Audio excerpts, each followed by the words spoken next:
আবারও বাংলাদেশে চলমান কোটা সংস্কার আন্দোলন নিয়ে কথা বলেছে যুক্তরাষ্ট্র। তারা জানিয়েছে, কোটা সংস্কার আন্দোলন ঘিরে বাংলাদেশে যে সংকট চলছে তার স্থায়ী ও শান্তিপূর্ণ সমাধান চায় যুক্তরাষ্ট্র।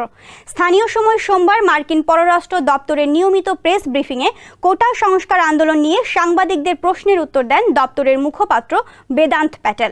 প্রেস ব্রিফিংয়ে একজন সাংবাদিক মার্কিন পররাষ্ট্র দপ্তরের মুখপাত্র বেদান্ত প্যাটেলকে বাংলাদেশের সাম্প্রতিক অবস্থা এবং আইন শৃঙ্খলা বাহিনীর ভূমিকা সম্পর্কে প্রশ্ন করেন। জবাবে মার্কিন পররাষ্ট্র দপ্তরের মুখপাত্র বেদান্ত প্যাটেল বলেন, বাংলাদেশের চলমান সংকটের স্থায়ী ও শান্তিপূর্ণ সমাধানে মার্কিন সরকারের আহ্বান অব্যাহত রয়েছে।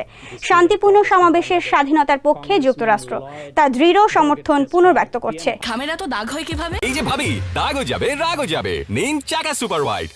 তিনি আরও বলেন, বাংলাদেশে আংশিকভাবে ইন্টারনেট সংযোগ চালু হয়েছে বলে তারা জানতে পেরেছেন।